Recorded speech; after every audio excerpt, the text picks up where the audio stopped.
நீங்கள் பார்த்துக் கொண்டிருப்பது உங்கள் விஜய். வணக்கம். முதல் வணக்கம் நிகழ்ச்சி ஒவ்வொரு நாளும் காலையிலையும் உங்களுக்கு சந்தோஷத்தை கொடுத்துக்கிட்டு வர ஒரு நிகழ்ச்சி. அதுவும் இந்த சிறப்பான நாளில் இந்த முதல் வணக்கம் நிகழ்ச்சி உங்களுக்கு ரெட்டிப்பான சந்தோஷத்தை கொடுக்கும் நாங்கள் நம்புகிறோம். காஷ்மீர்லேருந்து கன்னியாகுமரி வரைக்கும் நம்மளோட ஊர் பண்டிகைக்கு பேர் போனது. ஒரு ஊர்லேயும் ஒரு விதமாக ஒரு பண்டிகையும் நிச்சயமாக கொண்டாடுவாங்க. ஜேம்ஸ், நீங்கள் நவராத்திரியை பற்றி கேள்விப்பட்டிருக்கீங்களா? ஐயோ, ரொம்ப நல்ல படம். எத்தனை தடவை பார்த்துருக்கோம் நாங்களாம். நான் அந்த நவராத்திரியை பற்றி பேசல ஜேம்ஸ். நான் பேசுறது நவராத்திரி பண்டிகையை பற்றி. இந்தியாவில் குறிப்பாக லேடிஸ் கொண்டாடுற இந்த பண்டிகை பற்றி தான் கேள்விப்பட்டீங்களான்னு நான் கேட்டேன். இந்த பண்டிகை ஏன் கொண்டாடுறாங்க தெரியுமா? ராமர் 14 வருஷம் காட்டில் இருந்துட்டு அயோத்தியாவுக்கு திரும்பி வராரு இல்லையா?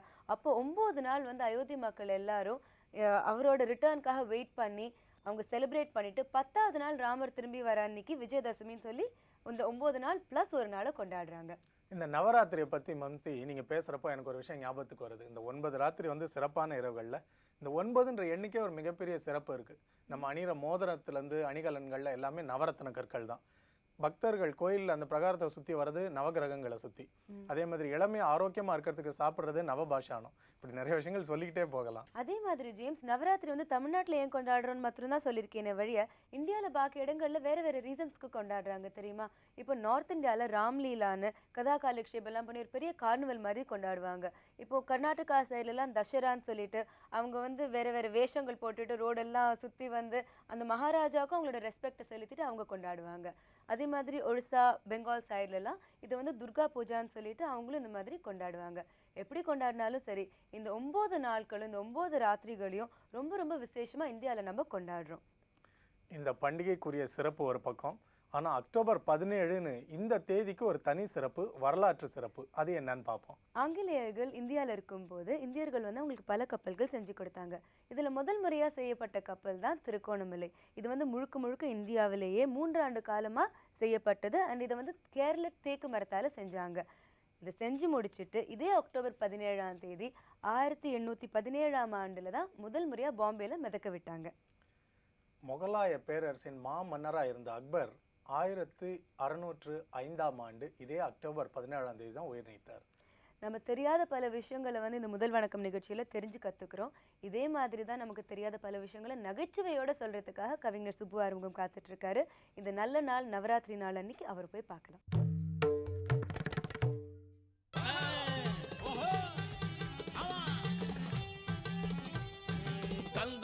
என்று சொல்லியே வில்லினில் பாட வந்தருள்வாய் கலை மகளே.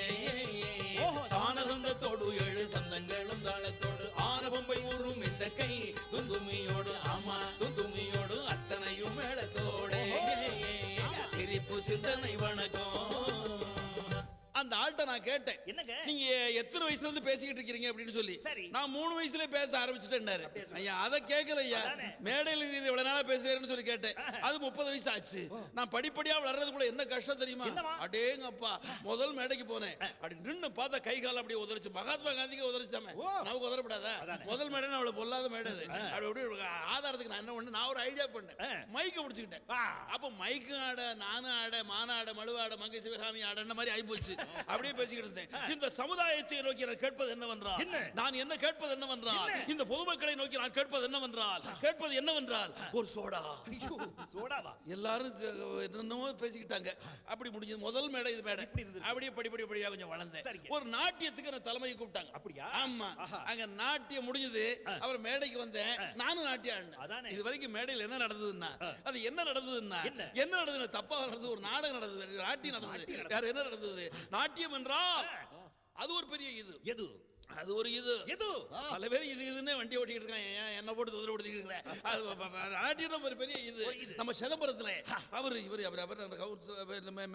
யார் அது டாக்டரா யாரும் நம்ம சிதம்பரத்தில் ஒரு ஆள் ஆடினாரியா. அது முருகர் அடலியே, முருகனுடைய அப்பா நடராஜர், அவர் ஆடினாரே. அது ஒரு நாட்டியம். எப்படி ஆடினார்? ஒரு காலம் வச்சு ஆடினார் பத்தியா? ஏன் எப்படி ஆடினார்? ஒரு காலம் தூக்கி ஆடினது அது ஒரு பெரிய கேள்வி. கேட்பீர்கள் பொதுமக்கள். ஒரு காலை தூக்கி அவர் ஆடியது ஏனென்றால் 2 காலத்துக்குள்ள உழுந்துடுவா. எல்லா எல்லாரும் ஒரு வினயமா சிரிச்சாங்க. தப்பு சொல்லிட்டோமோ அப்படி நினைச்சிட்டு அதை திரும்ப மாத்துறாரு. எப்படி மாத்துறாரு தெரியுமா? ஏன் ஒரு காலத்துக்கு ஆடினாருன்னா, இந்த பூமி உருண்டையை படைச்சார், மனுஷங்களையும் படைச்சார், மனுஷன் மட்டும் அயோக்கியத்தனத்தை எல்லாம் பார்த்தார், கால்ட்டு ஒரு தட்டு தவார் அப்படின்னு சொல்லி தட்டார். அந்த வேகத்துல இன்னும் சுத்திக்கிட்டு இருக்கு, பெரிய ஆள தட்டி இருக்கான் அப்படி சொல்லி சுத்திக்கிட்டு இருக்கு. அப்படி கோபத்துல தட்டார். இது ஒரு அருமையான நட்டுனார் பார்த்தார். தெய்வம் நாட்டிய போசல நிக்குன்னு சொன்னார். உடனே தெய்வம் பார்த்தது, நடராஜர் பார்த்தார், சொன்னதே சொன்னான், புகழா சொன்னான்னு நின்ன அன்னையில இருந்து இன்னை வரைக்கும் அப்படியே போசல நின்றுகிட்டு இருக்கான். பெரியவர்களே, தாய்மார்களே அப்படின்னு சொல்லி சொல்லி பேசிட்டு வந்துட்டான். இரண்டாவது பேச்சு. மூணாவது பேச்சு பேச்சு ஸ்டேஜ் என்ன தெரியுமா? எங்க? ஒரு சோசியலிஸ்ட் கூட்டத்தை கூட்டாங்க. அங்க கூட்டாங்க. ஆமா. உலகத்துடைய முதல் சோசியலிஸ்ட் யார்? மக்களுடைய பொது நன்மையை விரும்புகிறவர் யார் அப்படி சொல்லி கேட்டா, அதுக்கு ஒரு படம் நானே ஏற்பாடு பண்ணி அதை திறந்து வச்சேன். எப்படி தெரியுமா? அவரோடு நினைப்பீங்க, அவரும் இல்ல. இவரோடு நினைப்பீங்க, இவரும் இல்ல. பின்ன எவரோ உலகத்துடைய ஃபர்ஸ்ட் சோசியலிஸ்ட் அப்படி கேட்பீங்க. அப்படி படத்தை திறந்தா யார் இருந்தா தெரியுமா உள்ள? காக்கா படம். காக்கா இருக்க காக்கா படம் வந்தது. அதுக்கு எல்லாரும் இந்த மாதிரி சதை போட்டு சிரிச்சுக்கிட்டு இருந்தாங்க. இப்படி அமைஞ்சது. அதுக்கு அடுத்த பேச்சு இருக்குது. அது கொஞ்சம் பயங்கரமா சிந்திக்க ஆரம்பிச்சவன் ரொம்ப சிரிப்பா, ரொம்ப சிரிக்க ஆரம்பிச்சவன் உலகத்துக்கு கொஞ்சம் சீரியஸ் ஆன மாதிரி கொஞ்சம் காட்சி அடிப்பான். சிந்தனை, சிரிப்பு, சீரியஸ் மூடுக்கு மத்தியில் ஒரு தொடர்பு உண்டு. அந்த ட்ரையாங்கிளை நல்ல ஞாபகம் வச்சுக்கணும். ஒரு சீரியஸா சொன்னேன். ஒரு மாபெரும் கவிஞன் என்ன சொன்னா, உலகமே ஒரு நாடக மேடை அப்படின்னு சொன்னான். நான் அதுல திருத்தம் சொன்னேன். என்ன? நாடக மேடை அல்ல, உலகம் ஒத்திகை மேடை. ஏன்னா நாடகம்னா பெர்ஃபெக்ஷன் இருக்கணும். அதை செய்த தப்பு திருத்த முடியாது. தப்பு தப்பு தான், அவ்வளவுதான். ஆக நாம என்ன செய்யறோம்? நேத்து செஞ்ச தப்பு இன்னைக்கு மாத்திரம் அதை பெர்ஃபெக்ட் பண்ணிக்கணும், இன்னைக்கு பண்ணிக்கிறோம். ஆக என்ன, அது உலகம் ஒரு ஒத்திகை மேடை தான் அப்படின்னு சொல்லி சொன்னேன். இது எல்லாரும் வரவேற்றாங்க. ஆனால் அந்த ஊர்ல இருந்த சில பேச்சாளிகளுக்கு என் சமாச்சாரம் பிடிக்கல இல்லையா? அது இருட்டுக்கு என்னைக்குமே ஒரே பகை. இருட்டுக்கு என்ன தெரியுமா? லைட். நிச்சயமா திருடனுக்கு எதிரே ரொம்ப பெரிய விரோதி அந்த டார்ச் லைட். நோயாளிகளாச்சது ஒரு ஆஸ்பத்திரி நடந்தா எப்படி இருக்கும்? நல்லா இருக்கும். எப்படி இருக்கு? நல்லா. நோயாளி வந்து கை பிடிச்சா, ஒரு தொழுநோயாளி வந்து ஒரு சலகுக்கு மருந்து போடுறான். உங்களுக்கு ஏதாவது இருமல்னு சொன்னாங்களா? என்ன விஷயம்? அப்படி ஒரு இருமிக்கிட்டே ஒரு இருமலுக்கு மருந்து கொடுத்தா எப்படி இருக்கும்? என்ன ஆகும்? நோயாளிகள் சேர்ந்து நடத்தக்கூடிய ஆஸ்பத்திரி போல இன்றைய உலகம். ஐயோ, பிள்ளைகளா பள்ளிக்கூடத்து பிள்ளைகளா சேர்ந்து ஒரு ஆசிரியர் எல்லாம் போய் நடத்தா எப்படி? அந்த மாதிரி பூசாரிகளா சேர்ந்து எதுக்கு சாமி, எதுக்கு நாங்களாம் பூசாரி அப்படின்னு வச்சுக்கோ. அந்த மாதிரி எனக்கு உலகம் காட்சி அளிக்கிறது. எல்லாருமே சேர்ந்து என்ன விரட்டி அங்க இருந்து அடிச்சு விட்டாங்க. எங்க போறது எதிர்த்து தெரியா, போங்கடா, உண்மை எடுபடல, இந்த ஊர் எனக்கு வேண்டாம், ஊரை விட்டு எங்க சொல்லி போறாங்க. அது எப்படி போறான்? Never mind, never mind, never mind, never mind, அவன் never mind, you never mind, எவனும் நெவர் மைண்ட். புரியாதவங்க பொது கூட்டத்தில் போடுகிறாங்க கல்ல, போடுகிறாங்க கல்ல. இந்த பூச்சாண்டிக்கு பேச்சு முத்து அஞ்ச போவது இல்லை. Never mind, never mind.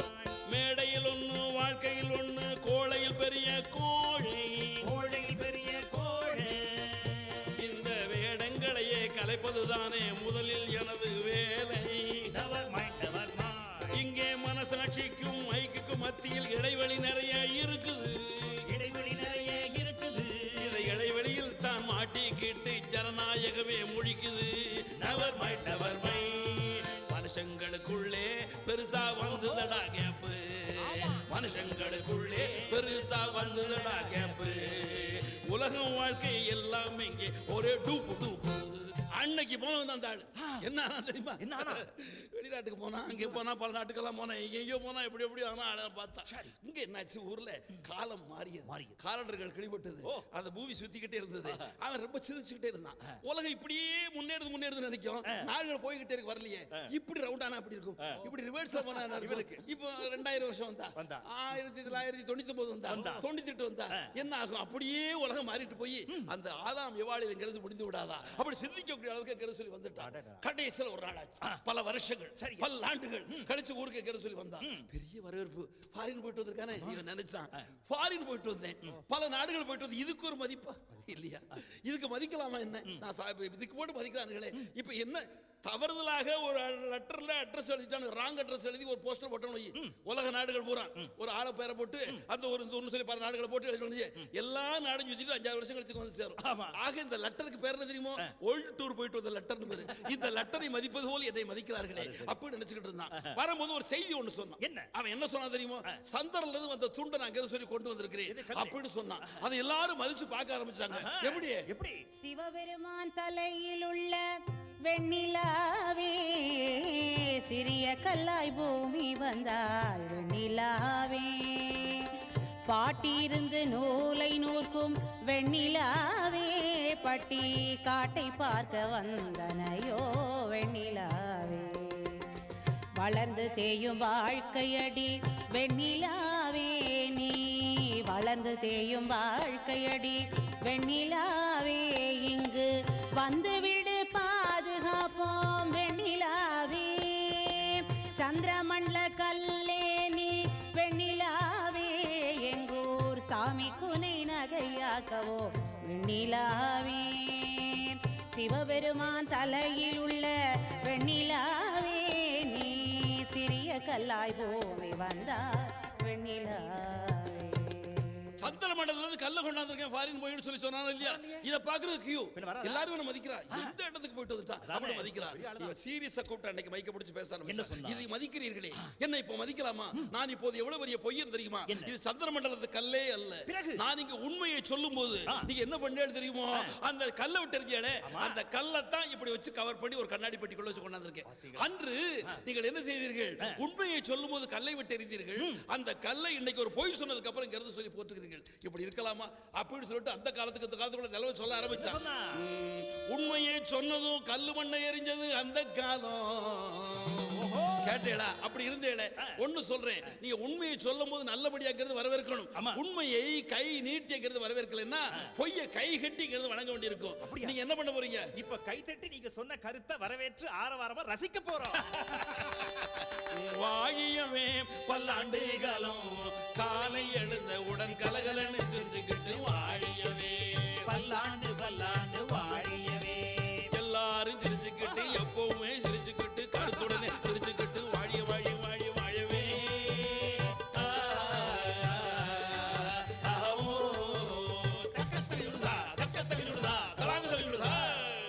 நல்ல நாளும் அதுமா நல்ல விஷயங்களை கேட்கறதுக்கு யார் வேண்டாம்னு சொல்ல போறோம்? அதுவும் நகைச்சுவையோட கேட்டிருக்கிறோம்.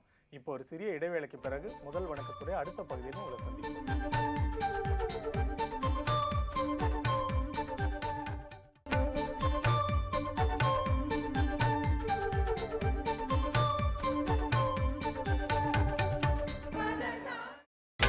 நீங்கள் பார்த்துக் கொண்டிருப்பது உங்கள் விஜய். இடைவேளைக்கு பிறகு வர முதல் வணக்கத்துடைய இந்த பகுதி ஒவ்வொரு குடும்பத்துக்கும் ரொம்ப அத்தியாவசியமான ஒரு பகுதி. ஃபேஷன் இஸ் அ சைக்கிள்னு சொல்லுவாங்க ஜேம்ஸ். அதே மாதிரி வந்து மெடிசன் இஸ் அ சைக்கிள்னு கூட சொல்லலாம். எப்படி தெரியுமா? ஒரு காலத்துல வந்து பாரம்பரிய வைத்தியத்தை மாத்திரமே பயன்படுத்திட்டு இருந்தாங்க. ஆனா இந்த காலத்துல வந்து அலோபதி பயன்படுத்திட்டு இருக்காங்க. ஆனா இதே காலத்துல அலோபதியும் மாறி பாரம்பரிய வைத்தியத்தை நோக்கி நம்ம எல்லாரும் சென்றுட்டு இருக்கோம். பல நூற்றாண்டுகளுக்கு முன்னாடி உடல் உபாதையோ வலியோ எதுவா இருந்தாலும் ஒரு வேரோ பச்சலையோ இதை சாப்பிட சொன்னாங்க. அதுக்கு பிறகு பார்த்தீங்கன்னா இப்போ சமீப காலம் வரைக்கும் அலோபதி தான் ரொம்ப பாப்புலர், ஆன்டிபயோட்டிக்ஸ் எல்லாம். பட் சமீப காலமாக வெஸ்டர்ன் கண்ட்ரீஸில் கூட மேற்கத்திய நாடுகள்லேயும் என்ன ஒரு ஐடியா வந்திருக்குன்னா, அலோபதியில் இருக்கிற சைடு எஃபெக்ட்ஸை அதிகமாக வெளியே எல்லாருக்கும் சொல்ல ஆரம்பிச்சு திரும்பவும் எல்லாரும் அந்த பச்சைலைக்கும் இயற்கை வைத்தியத்துக்கும் திரும்ப ஆரம்பிச்சிருக்கிற சமயம் வந்திருக்குது. Very very true James. இந்த மாதிரி பாரம்பரியமான வைத்தியத்தை தான் பாட்டி நமக்கு எளிதான முறையில் பாட்டி வைத்தியத்தில் சொல்லி கொடுக்க போகிறாங்க. இப்போ போய் அவங்கள கேட்கலாம்.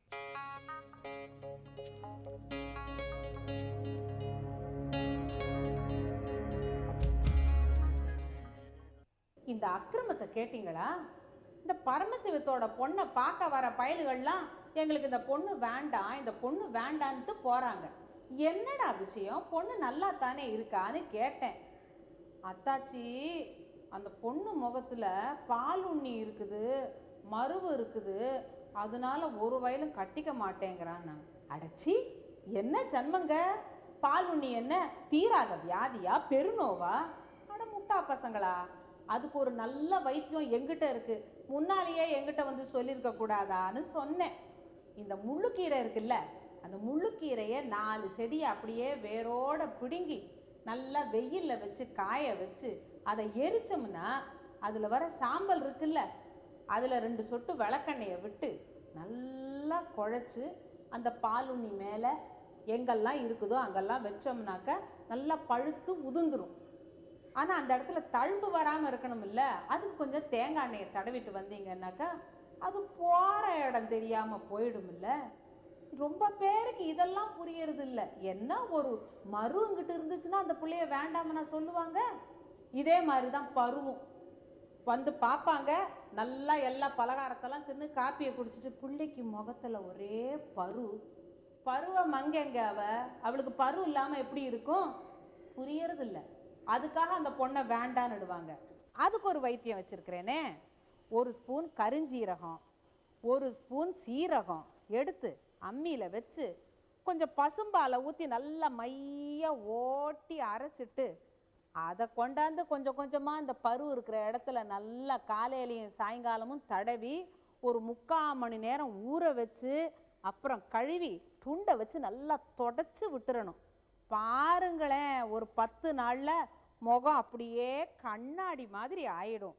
பருவிருக்கும் மறுவிருக்கும் துணை இருக்காது அப்படிங்கிற நிலைமை மாதிரி. பார்த்தாலும் பார்த்தேன் நான் ஒன்ன போல பார்க்கல, கேட்டாலும் கேட்டேன் உன் பேச்ச போல கேட்கல. பார்த்தாலும் பார்த்தேன் நான் ஒன்ன போல பார்க்கல, கேட்டாலும் கேட்டேன் உன் பேச்ச போல கேட்கல அப்படின்னுக்கிட்டு வருவானுங்க. இவன் எங்க பேசினா அவன் எல்லாம் பேச்சு கொடுத்துக்கிட்டு வாரான். இந்த பருவும் மருவும் இல்லாத முகத்தை பார்த்து அவன் கியூல வந்து நிக்க போறான். பாருங்களேன். வயிற்று வலி வந்துருச்சே அக்கா, ஏ அக்கா, வயிற்று வலி வந்துருச்சே அக்கா. ஏன் வராது? இப்படி வெயில்ல கண்டபடி சுத்தினா சூடு ஜாஸ்தியா போயிடும், உஷ்ணம் மண்டிக்கும். ஏன் வயிற்று வலி வராது? அதுக்கு ஒரு நல்ல மருந்து வச்சிருக்கேன். 4 விரக்கடை சீரகம்,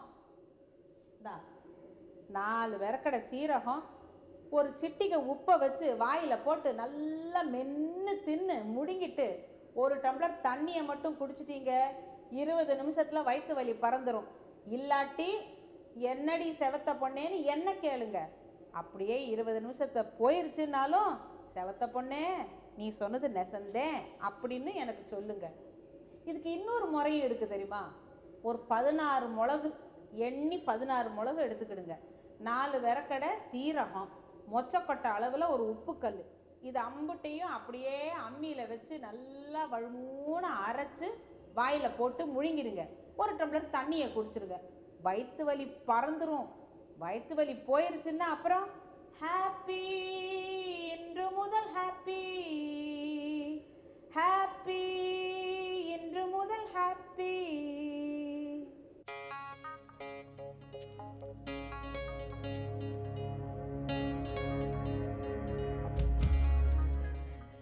ஒவ்வொரு நாளும் இந்த பாட்டி வைத்தியத்தில் பாட்டி சொல்லி கொடுக்குற வைத்திய முறைகளை நீங்கள் எழுத ஆரம்பிச்சிருந்தீங்கன்னா உங்கள் குடும்பத்தில் இனிமேல் எந்த நோய் வந்தாலும் உங்களால் சுலபமாக தீர்க்க முடியும். இப்போ ஒரு சிறிய இடைவேளைக்கு பிறகு இன்னொரு பிரயோஜனமான பகுதியில் இந்த முதல் வணக்கம் நிகழ்ச்சியில் உங்களை நாங்கள் சந்திப்போம்.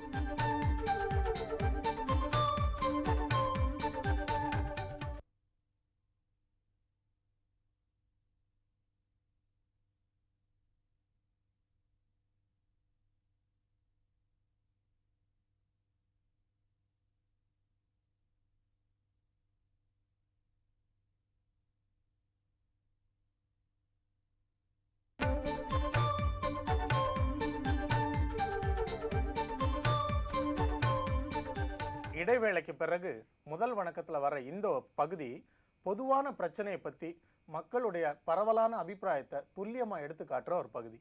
கருத்துக்களை பற்றி பேசும்போது ஒரு விஷயம் சொல்லணும்னு தோணுது ஜேம்ஸ். நம்ம கையில் இருக்கிற 5 விரலும் ஒன்றா இருக்கிறது இல்லை. அதே மாதிரி ஒரு வீட்டில் இருக்கிற மனுஷங்களில் ஒருத்தரும் டிஃப்ரெண்ட்டாக தான் இருக்காங்க. அதே மாதிரி அவங்களோட கருத்துக்களும் டிஃப்ரெண்ட்டாக இருக்கும். இப்போ வந்து யாராவது 18ன்னு எழுதி வச்சிருக்காங்கன்னு வச்சுக்கோங்களேன். இந்த பக்கத்துலேருந்து பார்த்தா அது 18 மாதிரி இருக்கும், அந்த பக்கத்துலேருந்து பார்த்தா அது 81 மாதிரி இருக்கும். இதில் 2 பேருக்கும் சண்டை வரத்துக்கும் சான்ஸ் இருக்குது, பார்க்குற 2 பேருக்கும். இப்போ ஒரு வீட்டுக்குள்ளேயே எவ்வளோ கருத்து வேறுபாடு இருந்தா சொசைட்டியில் எவ்வளோ கருத்து வேறுபாடு இருக்கும். அந்த அடிப்படையில் இன்னைக்கு கருத்து கணிப்புக்கு நம்ம எடுத்துட்டு இருக்கிற விஷயம் உள்ளாட்சி தேர்தல். இப்போதான் பரபரப்பான பிரச்சாரம் முடிஞ்சு வாக்குப்பதிவு நடந்துட்டு இருக்கிற நேரம். இப்போ உள்ளாட்சி தேர்தலில் மக்கள் பிரதிநிதிகளை எந்த அடிப்படையில் தேர்ந்தெடுக்கிறாங்கன்னு பார்த்தோம்னா அது கொஞ்சம் வித்தியாசமாக தான் இருக்கும். பாராளுமன்ற தேர்தலில் அவங்க வச்சிருக்கிற கிரைட்டீரியன் வேறு. அதே மாதிரி அசம்பிளி எலெக்ஷன்ஸ்னு வரப்போ அதில் தேர்ந்தெடுக்கிறதுக்கு அவங்க வச்சிருக்கிற கிரைட்டீரியன் வேறு. உள்ளாட்சி தேர்தல்னு வரப்போ கட்சி அடிப்படையில் மக்கள் அவங்கள தேர்ந்தெடுக்கிறத விட்டுட்டு அந்த வட்டாரத்தில் சொந்த செல்வாக்கில் யார் அதிகம் இருக்காங்களோ, அந்த ஏரியாவில் பாப்புலராக இருக்காங்களோ அவங்கள தான் அதிகம் தேர்ந்தெடுக்கிறது வழக்கம். இது நம்மளுடைய கருத்து. பொதுமக்கள் இதை பற்றி நீங்கள் என்ன நினைக்கிறீங்கன்றதை உங்களுடைய கருத்து கணிப்பில் சொல்லியிருக்கீங்க. அதில் பரவலான கருத்தை இப்போ நம்ம தெரிஞ்சுக்க போகிறோம். மீண்டும் ஒரு தேர்தல் திருவிழா. தோரணங்கள், சுவரொட்டிகள் எங்கும் முளைத்து விட்டன. வாக்குகள் கேட்டு அரசியல்வாதிகளின் அணிவகுப்பு தமிழகமெங்கும் உள்ளாட்சி தேர்தல் பரபரப்பு. என்ன செய்ய போகிறார்கள் மிஸ்டர் பொதுஜனம்? பொய்த்துப்போன வாக்குறுதிகளை நம்பி வாக்களித்தது போதும் என்று பொங்கி எழப் போகிறார்களா? யார் வந்தாலும் இதே கதைதான் என்று தங்களை தாங்களே சமாதானம் செய்து கொள்ளப் போகிறார்களா? என்ன செய்ய போகிறார்கள் தமிழக வாக்காளர்கள்? வரும் உள்ளாட்சி தேர்தலில் மக்களின் ஆதரவு யார் பக்கம்? அரசியல் கட்சிகள் பக்கமா, சுயேட்சைகள் பக்கமா? தீர்ப்பு எழுத மக்கள் ரெடி. மக்களின் தீர்ப்பு கருத்து கணிப்பாக உங்கள் பார்வைக்கு. அரசியல் கட்சிகள் வந்தால்தான் நம்ம மக்களுக்கு ஏதாவது நல்லது செய்வதற்கு வாய்ப்புகள் அதிகமாக இருக்கும். தனியாக நிற்பவர்கள் செய்வார்கள். ஆனால் அவர்களை காட்டிலும் அரசியல் கட்சிகள் மூலமாக வருபவர்கள் தான் அதிக பலனை மக்களுக்கு செய்ய முடியும். இந்த ஏரியாவில் கவுன்சிலராக நிற்கிறாங்க, அவங்க இது வரைக்கும் நல்லா செஞ்சுருக்காங்க, இனிமேல் செய்வாங்கன்னு நம்பிக்கை இருக்குது. செஞ்சாங்கன்னா இது கட்சி இல்லாமல் இது இல்லாமல் சரி எங்கள் ஏரியாவிலன்றனால வந்து ஓரளவுக்கு நல்லா ஓட்டு போடும். எங்கள் இருக்கிற பக்கத்துலலாம் எல்லாம் இது பண்ணி இல்லை இந்த வாட்டி சரி பார்ப்போம், இந்த வாட்டி சரியாக செய்யலைன்னா அடுத்த வாட்டி அப்படியே பார்த்துக்க வேண்டியதான். தான் போடுவோம், அரசியல் கட்சி பார்த்து தான் போடுவோம். ஆனால் சுயேட்சைகளுக்கு போட மாட்டோம். ஏன் சுயேட்சைகளுக்கு போடலன்னு சொன்னால் அவங்க நிதிநிலையெல்லாம் அவங்களுக்கு சரியாக இது பண்ண முடியாது. அரசியல் கட்சியும் கொஞ்சம் நல்லா பயன்படுத்துவாங்க. அரசியல் கட்சிக்கு தான் நாங்கள் ஓட்டு போடுவோம். அது அவங்க என்ன பண்ணியிருக்காங்கன்னா காவா கட்டியிருக்கிறாங்க, அப்புறம் தண்ணி தொட்டிலாம் வச்சுருக்கிறாங்க, நல்ல ரோடு போட்டிருக்காங்க, நல்ல வசதி செஞ்சு கொடுத்துருக்காங்க, இந்த பாலம்லாம் கூட கட்டியிருக்கிறாங்க. அவங்களுக்கு தான் கண்டிப்பாக ஓட்டு போடுவோம். இந்த தேர்தலை பொறுத்தளவு அரசியல் கட்சிக்கு யாரும் போட மாட்டாங்க சார். அந்தந்த இடத்துல அந்த ஏரியாவில் யார் நல்லது செய்கிறாங்களோ அவங்களுக்கு தான் போடுவாங்க ஓட்டு. அதாவது இந்த உள்ளாட்சி தேர்தலில் வந்து நான் வந்து அரசியல்வாதிகளுக்கு ஓட்டு போட மாட்டேன். அது மட்டும் இல்லாமல் இந்த சமூகத்துக்காக வேண்டிய நல்லது செய்கிறவங்களுக்கு அந்த ஏரியாவில் நம்மளுடைய குறைகளை போய் சொன்னேன்னா அவங்க வந்து நம்மள்ட்ட மரியாதையாக நம்ம கேட்டு நம்மளுடைய குறைகளை நிவர்த்தி செய்கிற மாதிரி ஆளுக்கு தான் நான் வந்து ஓட்டு போடுவேன். பொதுமக்களோட கருத்துக்களை இப்போ இந்த கருத்து கணிப்பில் பார்த்துட்டு இருக்கீங்க. இப்போ நம்ம பார்க்க போகிறது முதல் பிரதிக்கு பிறகு இதே முதல் வணக்கம் நிகழ்ச்சியில் இவங்களோட கருத்து கணிப்பு மீண்டும் தொடரும்.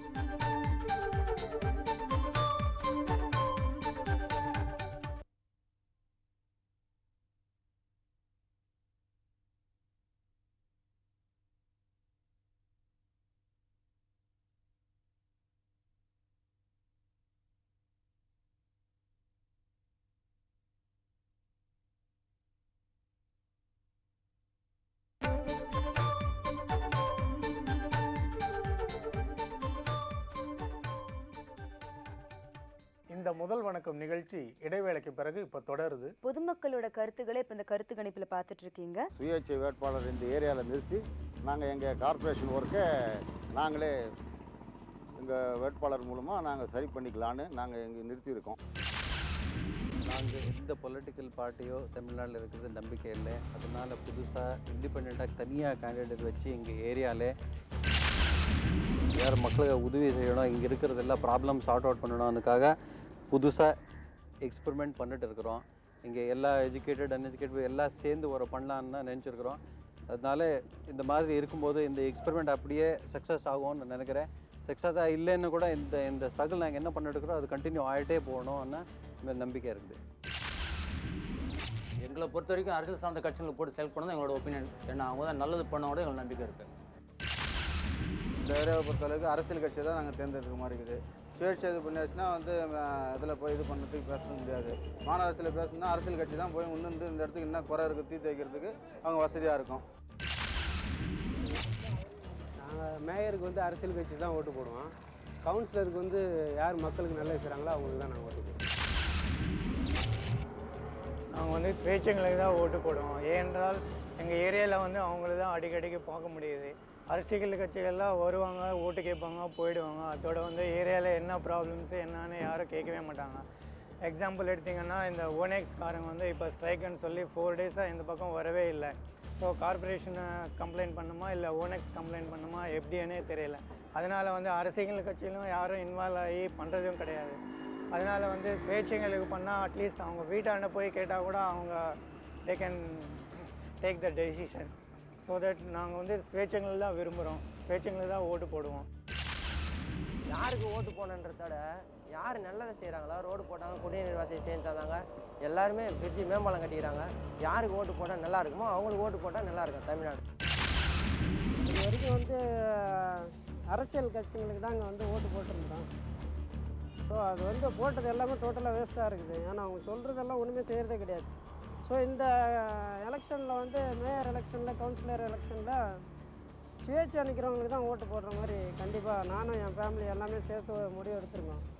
அது ஏன் காரணம்னாக்கா, கண்டிப்பாக சுயேட்சையாக நின்று ஜெயிக்கிறவங்க வந்து கண்டிப்பாக ஏதாவது செய்வாங்க, சொல்கிறது கன்ஃபார்ம்டாக நிறைவேற்றுவாங்கன்ற ஒரு நம்பிக்கை எல்லாருக்குமே இருக்குது.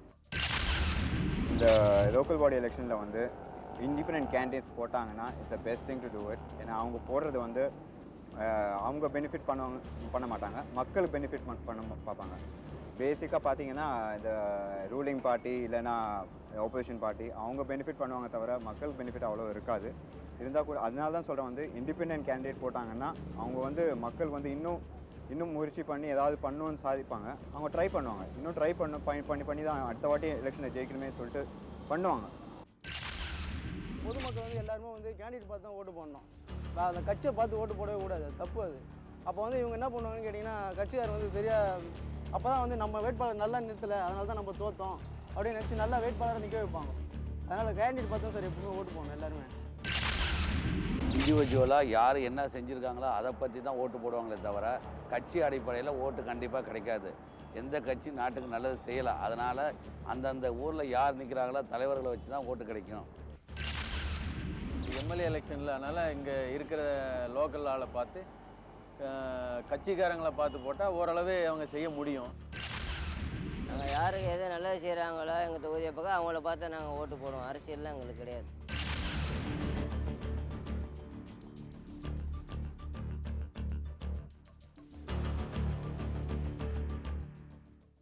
பொதுமக்களோட கருத்துக்கள் என்னன்னு இந்த கருத்து கணிப்புல பார்த்தோம்.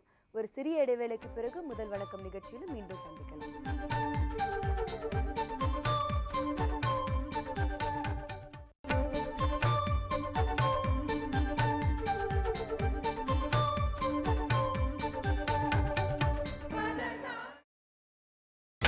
நீங்கள் பார்த்துக் கொண்டிருப்பது உங்கள் விஜய். முதல் வணக்கம் நிகழ்ச்சியோட ஒரு இன்ட்ரெஸ்டிங் பகுதிக்கு வந்திருக்கோம். இந்த பகுதியில் வந்து சின்னஞ்சிறு விஷயங்களை பார்க்க போகிறோம். Gym, okay. சின்னஞ்சிறு பசங்கள்லாம் வளரணும்னா ஏதோ ஒரு பாட்டில் கூட ஒரு கவிஞர் எழுதியிருக்காரு, ஆளும் வளரணும், அறிவும் வளரணும், அதுதான் வளர்ச்சின்னு.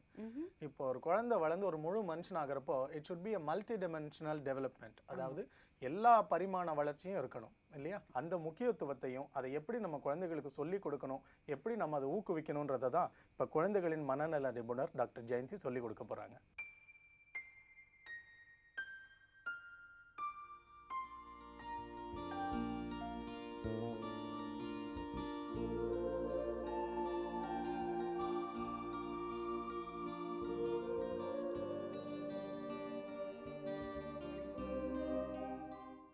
குழந்தைங்க அடம் பிடிக்கிறது, பிடிவாதம் பிடிக்கிறது, இதெல்லாம் வந்து நம்ம எப்பவும் பார்க்குறது தான். அப்போ எப்போ இதை வந்து அப்நார்மல், இது கட்டாயமாக கவனிக்கப்பட வேண்டிய ஒன்று அப்படின்னு சொல்கிறோம். தினமே இந்த குழந்தைங்க அடம் பிடிச்சிட்ருக்கு, சின்ன சின்ன விஷயத்துக்கெல்லாம் அடம் பிடிக்கிறாங்க. இதனால் நம்மளோட மனசும் பாதிக்கப்படுது, குழந்தைகளோட வளர்ப்பும் பின்னால் பாதிக்கப்படும். இப்போ பார்த்தீங்கன்னா நம்ம வீட்டில் அடம் பிடிக்கிறதோட இல்லை, நம்ம வீட்டில் தினம் அடம் பிடிக்கிறதுனால நமக்கும் கஷ்டமாக இருக்கும்.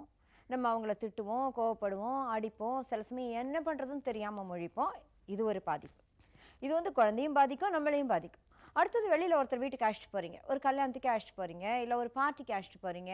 அங்கே வந்து இந்த மாதிரி அடம் பிடிக்கும்போது சிலர் வந்து முகத்தை சொல்லிப்பாங்க, சிலர் வந்து என்ன குழந்தை வளர்க்குற நீ மட்டும்தான் ஓவியமாக குழந்தை வளர்க்குறியான்னு கேட்பாங்க.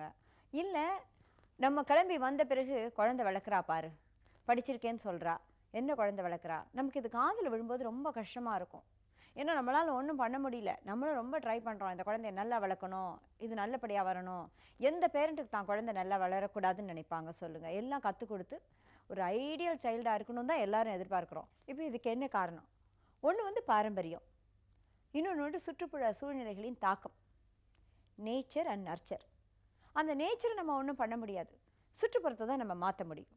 இது எங்கேருந்து வருது? ஒன்று பேரண்ட்ஸு, வீட்டில் இருக்கிற மற்ற மெம்பர்ஸ், கூட பிறந்தவெல்லாம் இருக்கலாம், அத்தை மாமா யாரெல்லாம் இருக்கிறாங்களோ, நியூக்ளியர் ஃபேமிலியாக இருக்கலாம், ஜாயிண்ட் ஃபேமிலியாக இருக்கலாம், வீட்டில் இருக்கிற மற்ற மனிதர்கள் அந்த குழந்தையோட அதிக நேரம் டைம் ஸ்பெண்ட் பண்ணுறவங்களோட என்ன எக்ஸ்பெக்டேஷன்ஸு, அவங்க எப்படி சொல்லி கொடுக்க போகிறாங்க, எப்படி திருத்த போகிறாங்க, இது ஒன்று. ரெண்டாவது வந்து மற்ற குழந்தைகள், இந்த குழந்தை மற்ற குழந்தைகளோட பழகுது இல்லையா, பியர் குரூப், அவங்களோட இன்ஃப்ளூயன்ஸு. மூணாவது ஸ்கூலும். ஆனால் இப்போ வந்து நம்ம சின்ன குழந்தைகள்லேயே இவங்க வளர்கிற விதத்தை சரியாக கொண்டு வரணும்னு நினைக்கிறோம். எந்த ஒரு குணமும் ஒரு ஹேபிட்டானோன்னு மாற்றுறது கஷ்டம். கோலம் போட்டு அதை அழிச்சு திருப்பி கோலம் போடும்போது அது எவ்வளோ தூரம் நல்லா வரும்னு சொல்ல முடியாது. ஏற்கனவே போடும்போதே கரெக்டாக பார்த்து போட்டுட்டு வந்தோம்னு வச்சுக்கோங்க, பிரச்சனை இருக்கிறது இல்லை. இது ஒரு எக்ஸாம்பிளுக்கு தான் நான் சொல்கிறேன். நம்ம ஏன் இப்போ இதை கண்ட்ரோல் பண்ணோன்னு சொல்கிறோன்னா, பின்னால் இதுவே ஒரு பாதிப்பாக ஏற்பட்டுறக்கூடாது. இன்றைக்கி ஒரு பொம்மை வாங்கி கொடுன்னு அடம் பிடிக்குது, நம்ம வாங்கி கொடுக்குறோம். நீங்கள் சொல்கிறீங்க நம்ம வீட்டில் ஒரு 50 பொம்மை அந்த மாதிரி இருக்குது, இன்னும் ஏன் கேட்குறேன்னு. இல்லை, எனக்கு இன்னொரு துப்பாக்கி வேணும் தான். சரி, வாங்கி கொடுத்துட்றோம். நாளைக்கு வளர வளர கேட்குறதெல்லாம் செய்ய முடியுங்களா? முடியாது. இப்போ யானை வாங்கி கொடுன்னா வாங்கி கொடுக்க முடியுமா? இல்லை ஒரு 15 வயசில் கஞ்சா வாங்கி கொடுன்னா வாங்கி கொடுத்துருவோமா? இல்லை நாளைக்கு ரோட்டில் போகிற பொண்ணை கையை பிடிச்சி இழுத்துட்டு வருவேன்னா ஒத்துக்கிடுவோமா? நான் வந்து ஒரு எக்ஸ்ட்ரீமாக சொல்கிற மாதிரி இருக்கலாம். இன்றைக்கி நம்ம விட்டோன்னா பின்னால் வளர வளர எல்லாத்துக்குமே ஒரு டிமாண்ட் அண்ட் கமாண்டு தான் வந்து நிற்கும். அப்போ நம்ம என்ன பண்ண போகிறோம்? சில சமயங்களில் நம்ம இது வந்து இக்னோர் பண்ண வேண்டியிருக்கும். இப்போ நான் சொன்னேன் இல்லையா, கீழே விழுந்து புரண்டு அழுது நீங்கள் சொன்னீங்க எப்படி இருந்துச்சுன்னு. அந்த மாதிரி கத்தும்போது பேசாமல் விட்டுருங்க. நம்ம அப்போ போய் ஐயோ கண்ணா அழாதே செய்யாதே அப்படின்னு பண்ணால் இன்னும் கொஞ்சம் அழுது பார்க்கும். இல்லை திட்டுனோன்னு வச்சுக்கோங்க, எப்போ பார்த்தாலும் உன்னோட இதே ரோதனையாக போச்சு, காலையில் எழுந்தால் ஒரே அழுக, எனக்கு வேலை செய்யவே நேரம் இல்லை, ஏன் இப்படி உயிரை வாங்கி தொலைக்கிற, இப்படியெல்லாம் பேரண்ட்ஸ் சொல்லுவாங்க. இன்னும் கொஞ்சம் வேகமாக அழும். நீங்கள் அடிச்சிங்கன்னு வச்சுக்கோங்க, இன்னும் ரெட்டை ஸ்தாய்க்கு போகும் அழுக. அப்போ இந்த மாதிரி நேரத்தில் ரொம்ப கலாட்டா பண்ணும்போது கண்டுக்காமல் வந்துடுங்க. இக்னோர் பண்ணுறோன்னு சொல்கிறோம். எவ்வளோ நேரத்துக்கு? அதை கத்தி முடிக்கிற வரைக்கும். ஆரம்பத்தில் நீங்கள் இக்னோர் பண்ணும்போது இன்னும் சத்தம் போட்டு அழும். அப்போயாச்சும் வரமாட்டிங்களா? இது வந்து ஒரு அட்டென்ஷன் சீக்கிங் பிஹேவியர். அழுது பார்க்கும். சரி, விட்டுருங்க. இதே மாதிரி நம்ம ஒரு 4 நாள் பண்ணிகிட்டு இருந்தோம்னா நல்லா தெரிஞ்சு போகும், அழுதான் அம்மாவோ அப்பாவோ நம்மளை கண்டுக்க போகிறதில்ல, கவனிக்க போகிறதில்ல. கொஞ்சம் அந்த ஸ்தாயி குறையும். நீங்கள் பார்த்துட்டே வந்தீங்கன்னா அந்த அழுகை கொஞ்சம் குறைய ஆரம்பிக்கும். அப்போ நம்ம என்ன கற்றுக் கொடுக்குறோம்? நீ இப்படி அழறதுனால உனக்கு காரியம் சாதிக்க முடியாது. அழாமல் நல்லத்தனமாக கேட்டால் நல்லதாக இருந்தால் செய்வோம், இல்லைன்னா இல்லை. நீ அழுதினா ஒன்றுமே நடக்காது. இது வந்து ஒரு லேர்னிங் தாங்க. நான் ஒரு காரியத்தை பண்ணுறேன், நீங்கள் அதுக்கு எனக்கு உடனே ரிவார்ட் பண்ணுறீங்க. அதாவது நான் அழறேன், நீங்கள் ரிவார்ட் பண்ணுறீங்க, நான் திருப்பி திருப்பி அழுவேன். அது நம்ம என்கரேஜ் பண்ணிட்டு போகிறோம். வேறஸ் நம்ம என்ன பண்ண போகிறோம்? நான் அழுவேன், நீங்கள் ரிவார்டே பண்ண போகிறதில்ல, கண்டுக்காமல் போகிறீங்க, அதனால நான் அழுது பிரயோஜனம் இல்லை, ஒரு ஸ்டேஜில் நான் அழக்கூடாதுன்னு எனக்கு தெரிஞ்சு போகும். அப்படி நம்ம சொல்லி கொடுக்குறோம். வாயால் சொல்லாமல் சொல்லி கொடுக்குறோம், காரியத்தில் காமிக்கிறோம். இது உடனே மாறிடாது. சில வீட்டில் பார்த்தீங்கன்னா குழந்தை இப்படி அடம் பிடிக்கும், பாட்டி சொல்லுவாங்க, இவன் அப்பாங்க கூட இப்படி தான் அடம் பிடிச்சிட்டு இருந்தான், அந்த காலத்தில் என்னால் சமாளிக்கவே முடியாது. இவங்க தாத்தா பார்த்தீங்கன்னா துர்வாசம் பண்ணி கோவம் வரும், இப்படிலாம் சொல்லுவாங்க. அதுவும் இந்த குழந்தை முன்னாலேயே சொல்லுவாங்க. இன்னும் வசதியாக போச்சு அந்த குழந்தைக்கு. தெரிஞ்சோ தெரியாமலே எங்கள் அப்பா மாதிரி எங்கள் தாத்தா மாதிரி தான் வரேன், இது எங்கள் பரம்பரை அப்படின்னு எடுத்துக்கிடும். எதுக்கு சொல்கிறேன்னா இதை சொல்லக்கூடாதுங்கிறதுக்காக.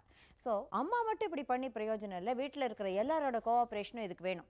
சப்போஸ் அம்மா வந்து இந்த மாதிரி அம்மாவோ அப்பாவோ இதை இக்னோர் பண்ணிட்டு போயிட்டு தாத்தாவோ பாட்டியோ வந்து குழந்தை இப்படி அழுதுகிட்டே இருக்கிறான், நீ என்ன பண்ணிகிட்டு இருக்கிற, உனக்கு இதை பற்றி என்ன தெரியும், நாங்கள் எத்தனை குழந்தை வளர்த்துருக்கோம், எங்களுக்கு தெரியாதா அப்படின்னா குழந்தைக்கு நல்லா இப்போ தெரியும் எங்கே போய் நிற்கணும்னு.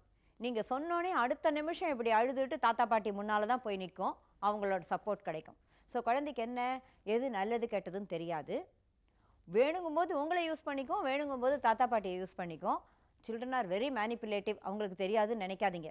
நல்லா நம்மளை மேனிப்புலேட் பண்ண கற்றுக்கும். ப்ளஸ் தாத்தா பாட்டி சொன்னாங்கன்னா, டே அந்த காலத்தில் நீ இப்படி தாண்டா இருந்தான்னா இன்னும் வசதியாக போச்சு, அப்பாவே இப்படி தானம்மா இருந்தார் அப்படின்னு சொல்லிட்டு. ஸோ தயவு செய்து இந்த மாதிரி குழந்தைகிட்ட இந்த அடம் பிடிக்கிற குழந்தைகள்லாம் இருக்கும்போது சொல்லும்போது இவங்க அப்பா இப்படி இருந்தாங்க தாத்தா இப்படி இருந்தாங்கன்னு சொல்லாதீங்க. ஒருத்தர் கரெக்ட் பண்ணும்போது அது உங்களுக்கு பிடிக்கலைன்னா கூட நம்ம வாய மூடிட்டு இருக்கிறது பெட்டர்.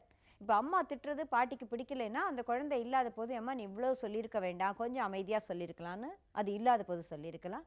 மூணாவது, அந்த மாதிரி ரொம்ப அழிச்சாட்டியம் பண்ணும்போது அதை இக்னோர் பண்ணுறது நல்லது. அதை அழுது முடித்து கொஞ்சம் சமாதானம் ஆனோன்னு, இப்போ காலையில் ஒரு 10 மணிக்கு இந்த மாதிரி பண்ணியிருக்குன்னு வச்சுக்கோங்க, ஒரு 12 மணி போல் சமாதானமாக இருக்கும்போது இதை பாரு நீ கேட்டிருந்தா நான் பண்ணியிருப்பேன், நீ இப்படி அழறதுனால அம்மா பண்ண போகிறேன்னா இது நல்லதில்லை. அதுக்கு நம்ம லெக்சர் கொடுத்தோம், ஒரு செர்மன் வாசித்தோன்னா பிடிக்காது. ஒரு 2-3 சென்டென்ஸில் நம்ம எக்ஸ்பிளைன் பண்ணுறோம். இன்னொரு நாள் அது மட்டும் இல்லை, இன்னொரு நாள் ஒரு கேட்குது நீங்கள் கொடுக்கல, சரின்ட்டு போயிடுச்சு, அப்போ அதை அப்ரிஷியேட் பண்ணணும். எப்படி அப்ரிஷியேட் பண்ணுவோம்? அதான் ரிவார்ட் ஆர் ரீஇன்ஃபோர்ஸ்மெண்ட்னு சொல்கிறது. இது பாசிட்டிவ் ரீஇன்ஃபோர்ஸ்மெண்ட். முதல்ல கண்டுக்காமல் போனது நெகட்டிவ் ரீஇன்ஃபோர்ஸ்மெண்ட். வேண்டாத விஷயங்களுக்கு நெகட்டிவ் ரீஇன்ஃபோர்ஸ்மெண்ட், வேண்டப்பட்ட விஷயங்களுக்கு பாசிட்டிவ் ரீஇன்ஃபோர்ஸ்மெண்ட். கரெக்ட் இப்படி தாண்டா இருக்கணும் சமத்து அப்படின்னு ஒரு வார்த்தை 2 வார்த்தையில் சொல்கிறோம். இல்லை ஒரு கன்னத்தில் தட்டி கொடுத்துட்டு போகிறோம். இல்லை அப்பா கிட்ட போய் இல்லை பாட்டிக்கிட்ட போய் இன்றைக்கி ரொம்ப நல்ல பையனாக இருந்தான் அப்படின்னு ஒரு வார்த்தை சொல்லிட்டு போகிறோம். இல்லை அவனுக்கு எது பிடிச்சிருக்கோ, இன்றைக்கி நீ ரொம்ப நல்ல பையனாக இருந்தே இல்லையா, உனக்கு பூரி பிடிக்கும் அதனால நான் போட்டு கொடுக்குறேன். இன்னொரு சமயம் வா நீ இப்படி இருந்த, நான் வெளியில் உன்னை கூட்டிகிட்டு போகிறேன் அப்படின்னு ரிவார்ட் பண்ணுறோம். பட் இந்த ரிவார்டு வந்து ஒரு இன்சிடெண்ட்டுக்கும் பண்ணக்கூடாது. அப்புறம் தான் பண்ணுற எல்லாத்துக்குமே குழந்தை வந்து ஒரு ரிவார்டை எதிர்பார்க்க ஆரம்பிச்சிடும். நம்மளால் அப்படி கொடுக்க முடியாது, கொடுக்கவும் கூடாது, உலகமும் கொடுக்காது. ஸோ அந்த நல்ல பிஹேவியர் வரணும், வேண்டாத பிஹேவியரை விட்டுடணும். நம்ம இக்னோர் பண்ணுறோம் பார்த்தீங்களா, அதுவே பெரிய பனிஷ்மெண்ட் தான் குழந்தைக்கு. எந்த குழந்தைக்கும் அம்மா அப்பா தாங்கிட்ட கொஞ்ச நேரம் பேசாமல் இருக்காங்க, இல்லை தன்னை பார்க்காம இருக்காங்க, தன்னை கவனிக்காமல் இருக்காங்கங்கிறத தாங்கிக்க முடியாது. நீங்கள் அடிச்சிங்கன்னா இன்னும் கொஞ்சம் அடியை வாங்கிட்டு அழுவோம், இன்னும் 2 அடி வாங்கிப்போம். ஆனால் எதுக்கு அடி வாங்குது? அந்த அட்டென்ஷன் வேணுங்கிறதுக்கு. நம்ம அந்த அட்டென்ஷனே கொடுக்கலைங்கும்போது சைல்டு கற்றுக்கும் நம்ம இப்படி கத்தி பிரயோஜனம் இல்லைன்னு. ஸோ இந்த வளர்ப்பு முறைகளில் கொஞ்சம் கொஞ்சமாக படிப்படியாக, ஒரே நாளில் இல்லை, படிப்படியாக வீட்டில் இருக்கிற எல்லாரோட ஒத்துழைப்போடையும் நல்லதையும் சொல்லி கொடுத்து கெட்டதை எப்படி தவிர்க்கிறதுன்னு பண்ணுறோம் பார்த்தீங்களா. இந்த லாங் ரன் போக போக உங்களுக்கு வித்தியாசம் தெரிய ஆரம்பிக்கும். இம்மீடியட்டாக எதிர்பார்க்காதீங்க, ஒரு 6 மாதம் கூட ஆகலாம்.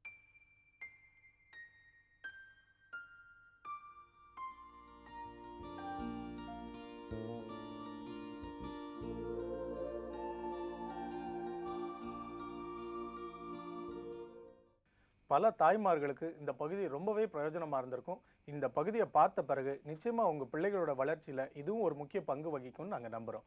இப்போ ஒரு சிறிய இடைவேளை, அதற்கு பிறகு முதல் வணக்கம் இன்னமும் தொடரும்.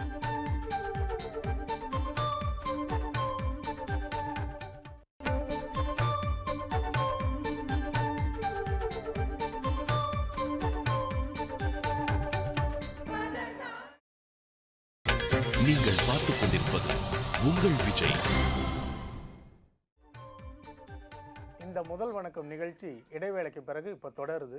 இதில் இந்த நவராத்திரிக்கு முக்கியமான ஒரு விஷயம், பெண்கள் ரொம்ப பங்கு பெறும் ஒரு விஷயம், குழந்தைகளுக்கும் ரொம்ப பிடிச்சு போன ஒரு விஷயம். அதை பற்றி ஒரு பெண்ணே சொல்கிறது ரொம்ப நல்லா இருக்கும்னு நினைக்கிறேன். டெஃபினட்டாக சொல்லலாம் ஜேம்ஸ். நவராத்திரி போது வந்து லேடிஸ் எல்லாம் புது பட்டு புடவை அவங்களோட நகையெல்லாம் வாங்கினதை தவிர அவங்க ஒரு நவராத்திரிக்கு ஒரு 10 கொலு பொம்மையாவது புதுசாக வாங்குவாங்க. அதுக்கப்புறம் வீட்டில் வந்து ஈஸ்டில் வெஸ்ட் ஃபேஸிங்காக ஒரு கார்னரை பார்த்து 3லேருந்து 9 இல்லைன்னா 11 படிகளை வச்சு இந்த கொலு பொம்மைகளை அதில் வச்சு அலங்காரம் பண்ணி வச்சுருப்பாங்க. சின்ன பசங்க என்ன பண்ணுவாங்கன்னா, அதுக்கு முன்னாடி தார் ரோட் போட்டு அவங்களோட கார் பொம்மை, அந்த ட்ரெயின் அதெல்லாம் வச்சு அவங்களும் அழகு பார்க்குறது வழக்கமானது தான். இதை தவிர நவராத்திரியோட மோஸ்ட் இம்பார்ட்டண்ட் ஆஸ்பெக்ட் என்னன்னா, ஒரு ஈவினிங்கும் நவதானியம் வச்சு அந்த கொலு பொம்மைகளுக்கு படைப்பாங்க. அது மாத்திரம் கிடையாது, வீட்டில் இருக்கிற லேடிஸ் வந்து பக்கத்து வீட்டுக்கு போயிட்டு அங்கே இருக்கிற லேடிஸை குங்குமம் கொடுத்து எங்கள் வீட்டில் வந்து வெத்தலைப்பாக்கு வாங்கிக்கணும்னு இன்வைட் பண்ணுவாங்க. அவங்களும் வந்து அவங்க ஃபேமிலியோட இவங்களோட வீட்டுக்கு வந்து அங்கே உட்காந்து ஆக்சுவலி பாடணும். நவராத்திரிக்கு வந்து ஒரு வீட்டுக்கு விசிட் பண்ணோன்னா ஒரு பஜனை, ஒரு கீர்த்தனை ஏதாவது ஒன்று பாடிட்டு தான் போவாங்க. பதிலுக்கு வந்து இந்த லேடியும் அவங்க வீட்டுக்கு போயிட்டு அவங்களோட ஃபேமிலியோட அவங்க வீட்டுக்கு போயிட்டு அவங்களும் அங்கே உட்காந்து ஏதாவது பாட்டு பாடிட்டு, பாட்டு வருதோ இல்லையோ அது வேறு விஷயம்னு வச்சுக்கோங்க, பாட்டு பாடிட்டு வெத்தலைப்பாக்கு வாங்கிட்டு அவங்க திரும்பி வருவாங்க. இது எல்லாத்த விட நவராத்திரிங்கிறது வந்து ஒரு சோஷியல் ஒகேஷன். இந்தியாவில், தட் இஸ் நம்ம ஊரில் எந்த பண்டிகையாக இருந்தாலும் ஒரு சோஷியல் ஒகேஷன் எல்லாருமே ஒன்றா சேர்ந்து கொண்டாடுறது தான் வழக்கம். நவராத்திரியும் அதே மாதிரி நெய்பர்ஸ் மீட் பண்ணுறதுக்கு ஒரு வாய்ப்பு கொடுக்கறது, எல்லாரும் கோவிலுக்கு போய் அங்கே இருக்கிறவங்களை மீட் பண்ணுறதுக்கு ஒரு சான்ஸ் கொடுக்கறது. நீங்கள் சொல்கிற அந்த பொம்மையை அரேஞ்ச் பண்ணுற விஷயம், ஒவ்வொரு வீட்டில் எல்லாரும் போயிட்டு வந்து வேடிக்கை பார்க்குற விஷயம், நவதானியம் சாப்பிட்ற விஷயம், பாட்டு பாடுறது எல்லாமே ரொம்ப என்டர்டெய்னிங்கான ஒரு விஷயமா இருக்குது. பெரியவங்களுக்கே இது இவ்வளோ பிடிச்சிருக்குன்னா குழந்தைகள் இது எவ்வளோ கவர்ந்திருக்குன்னு சொல்ல வேண்டிய அவசியமே இல்லை. அதுவும் இந்த கொலுவில் பொம்மைங்களை அரேஞ்ச் பண்ணுற இந்த விஷயம் உங்களுக்கு ரொம்பவே பிடிச்சிருக்கும். இதில் இன்னும் பல புதிய தகவல்கள் இந்த பகுதியில் உங்களுக்கு கிடைக்கலாம். இந்த நவராத்திரி ஸ்பெஷலாக கொஞ்சம் பாருங்கள்.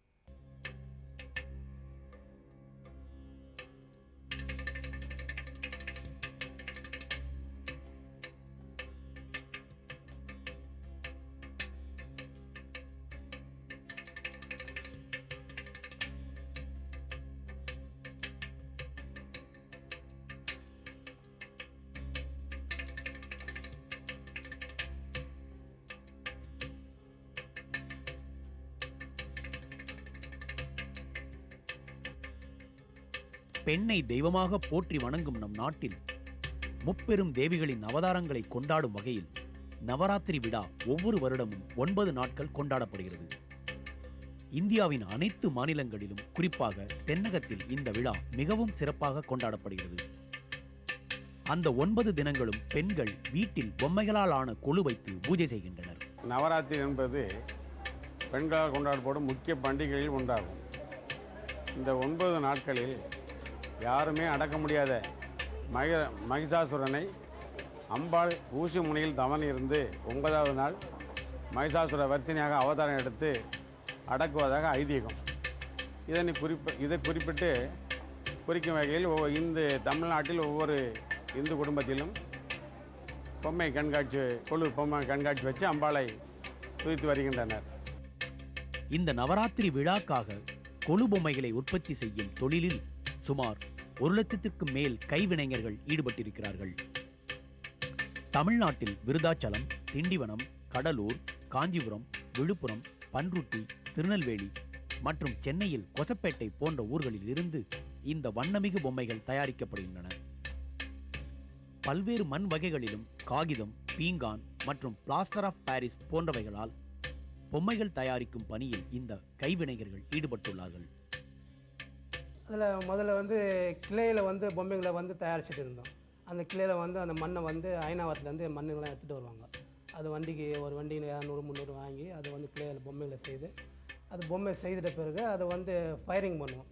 ஃபயரிங் பண்ணிவிட்டு அதுக்கு மேலே வந்து பெயிண்டிங் பண்ணி அது வியாபாரத்துக்கு அனுப்புறது. கிளை பொம்மை வந்து அதிகமாக உடையிறதுனால நம்ம வந்து இப்போ பேப்பர் பொம்மை தயாரிக்க ஆரம்பித்தோம். அது வந்து தூக்கத்துக்கோ மேலே எடுத்து வைக்கிறதுக்கோ எல்லாம் ஈஸியாக இருக்கும். அது கிளை கீழே வந்துச்சுனாக்கா தூள் தூளாகிடும். இது உண்டாலும் அப்படி நசுங்க வந்து வேறு ஒன்றே ஆகாது. இந்த பொம்மை செய்கிறதுனாக்க ஒரு 10 பொம்மை செய்கிறதுனாக்கா எப்படியும் ஒரு மாதம் ஆகும். அதாவது அதை தனித்தனியாக ஃபினிஷிங் பண்ணி அதை தனித்தனியாக அட்டாச் பண்ணி அதுக்கப்புறம் பெயிண்டிங் கொடுத்து எப்படியும் ஒரு மாதம் ஆகிடும். நவராத்திரி விழா காலங்களை ஒட்டி தமிழ்நாடு கதர் கிராம தொழில் வாரியம் சென்னை குரலகம் காதிகிராஃப்டில் கொலு பொம்மை கண்காட்சியை தொடர்ந்து 31 ஆண்டுகளாக நடத்தி வருகிறது. விஞ்ஞான வேகத்தில் உலகம் சென்று கொண்டிருக்கின்ற இந்த நிலையில் பாரம்பரியம் மிக்க மட்பாண்ட தொழில் நசிந்து விடாமல் பாதுகாத்து அத்தொழிலில் ஈடுபட்டிருக்கின்ற எண்ணற்ற தொழிலாளர்களுக்கு ஆக்கமும் ஊக்கமும் அளித்து அவர்களுக்கு இவ்வாரியம் உதவி புரிந்து வருகிறது.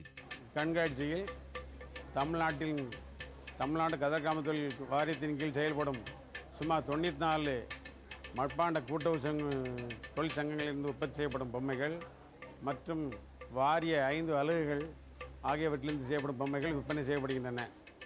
மேலும் பல்வேறு வட மாநிலங்களிலிருந்து உதாரணமாக மேற்கு வங்காளம், கர்நாடகா, ஆந்திரா, பாண்டிச்சேரி போன்ற மாநிலங்களிலிருந்து பல ரகத்தில் செய்யப்படும் பொம்மைகள், அதாவது களிமண் பொம்மைகள், டப்பர் பொம்மைகள், எல்லா வகையான பொம்மைகளும் இங்கே விற்பனை செய்யப்படுகின்றன. நவராத்திரி பண்டிகையை சிறப்பாக கொண்டாடும் பொருட்டு சிறுவர் முதல் பெரியவர்கள் வரை அனைத்து தரப்பு மக்களின் ரசனைக்கேற்ப கண்ணை கவரும் வண்ண பொம்மைகள் இந்த கண்காட்சியில் இடம்பெற்றுள்ளன.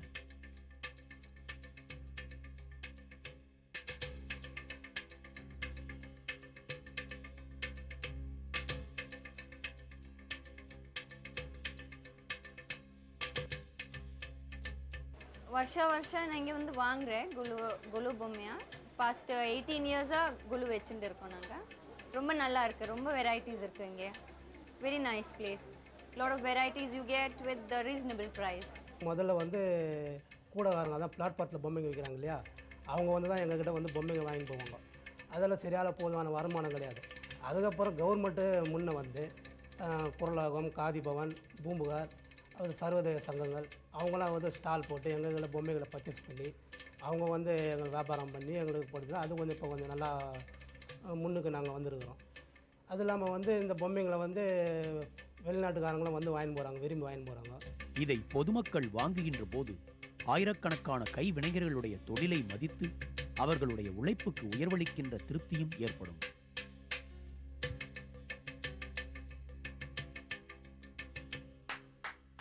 இன்னைக்கு நவராத்திரியோட முதல் நாள். இந்த முதல் வணக்கம் நிகழ்ச்சியோட நவராத்திரி பாகத்தை நீங்கள் எல்லாரும் பார்த்துருப்பீங்க. இதை பார்த்ததுக்கு அப்புறம் உங்கள் வீட்டில் இருக்கிற கொலுவையும் இன்னும் எவ்வளோ பெட்டராக டெக்கரேட் பண்ணலாம், இல்லை புது கொலு பொம்மைகளை எது வாங்கலாம்னு நல்லா தெரிஞ்சிட்ருப்பீங்க. இந்த நவராத்திரி நாட்களில் மட்டும் இல்லாமல் வரப்போகிற எல்லா நாட்கள்லையும் உங்கள் குடும்பங்களில் இதே சந்தோஷம் திகழ வேண்டும் என்ற வாழ்த்துக்களோடு வணக்கமும் கூறி விடைபெற்றுக் கொள்வது ஜேம்ஸ் வசந்தன், மமதி சாரி. வணக்கம்.